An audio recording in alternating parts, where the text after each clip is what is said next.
मत्ती की इंजील बाब 14।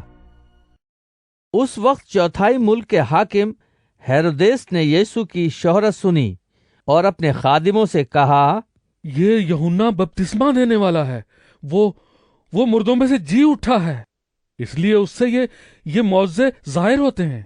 क्योंकि हेरोदेस ने अपने भाई फिलिप्पुस की बीवी हेरोदियास के सबब से यूहन्ना को पकड़कर बांधा और कैद खाने में डाल दिया था, क्योंकि यूहन्ना ने उससे कहा था, इसका रखना तुझे रवा नहीं। और वो हर चंद उसे कत्ल करना चाहता था, मगर आम लोगों से डरता था, क्योंकि वो उसे नबी जानते थे। लेकिन जब हेरोदेस की सालगिरह हुई तो हेरोदियास की बेटी ने महफिल में नाचकर हेरोदेस को खुश किया। इस पर उसने कसम खाकर उससे वादा किया कि जो कुछ तू मांगेगी तुझे दूंगा।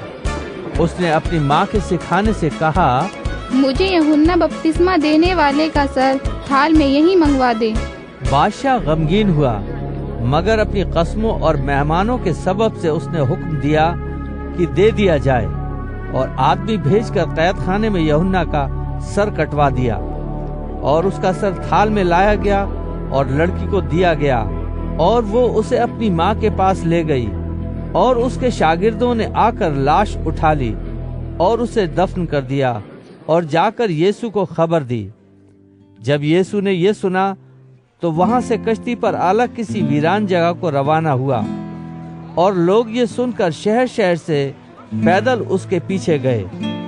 उसने उतरकर बड़ी भीड़ देखी और उसे उन पर तरस आया, और उसने उनके बीमारों को अच्छा कर दिया। और जब शाम हुई तो शागिर्द उसके पास आकर कहने लगे, जगह वीरान है और अब वक्त गुजर गया है, लोगों को रुखसत कर दे ताकि गांव में जाकर अपने लिए खाना मोल लें। यीशु ने उनसे कहा, इनका जाना जरूरी नहीं, तुम ही इनको खाने को दो। उन्होंने उससे कहा, यहाँ हमारे पास 5 रोटियों और 2 मछलियों के सिवा और कुछ नहीं। उसने कहा, वो यहाँ मेरे पास ले आओ। और उसने लोगों को घास पर बैठने का हुक्म दिया। फिर उसने वो 5 रोटियां और 2 मछलियां ली और आसमान की तरफ देखकर बरकत दी, और रोटियां तोड़कर शागिर्दों को दी, और शागिर्दों ने लोगों को। और सब खाकर सेर हो गए, और उन्होंने बचे हुए टुकड़ों से भरी हुई 12 टोकरियां उठाईं, और खाने वाले औरतों और बच्चों के सिवा 5000 मर्द के करीब थे। और उसने फौरन शागिर्दों को मजबूर किया कि कश्ती में सवार होकर उससे पहले पार चले जाएं, जब तक वो लोगों को रुखसत करे। और लोगों को रुखसत करके तन्हा दुआ करने के लिए पहाड़ पर चढ़ गया।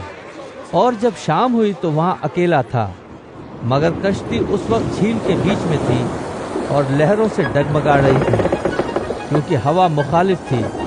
और वो रात के चौथे पहर झील पर चलता हुआ उनके पास आया। शागिर्द उसे झील पर चलता हुआ देखकर घबरा गए और कहने लगे, भूत है, और डरकर चिल्ला उठे। यीशु ने फौरन उनसे कहा, खातिर जमा रखो, मैं हूँ, डरो मत। पतरस ने उससे जवाब में कहा, ऐ खुदावन, अगर तू है तो मुझे हुक्म दे कि पानी पर चलकर तेरे पास आऊं। उसने कहा, आ। पतरस कश्ती से उतरकर यीशु के पास जाने के लिए पानी पर चलने लगा, मगर जब हवा देखी तो डर गया, और जब डूबने लगा तो चिल्लाकर कहा, ऐ खुदावन, मुझे बचा। यीशु ने फौरन हाथ बढ़ाकर उसे पकड़ लिया और उससे कहा, ऐ कम एतकाद, तूने क्यों शक किया? और जब वो कश्ती पर चढ़ आए तो हवा थम गई, और जो कश्ती पर थे उन्होंने उसे सिजदा करके कहा, यकीनन तू खुदा का बेटा है। वो पार जाकर गनेसरत के इलाके में पहुंचे, और वहां के लोगों ने उसे पहचान कर उस सारे गिरदो नवाह में खबर भेजी, और सब बीमारों को उसके पास लाए। और वो उसकी मिन्नत करने लगे कि उसकी पोशाक का किनारा ही छू ले, और जितनों ने छुआ वो अच्छे हो गए।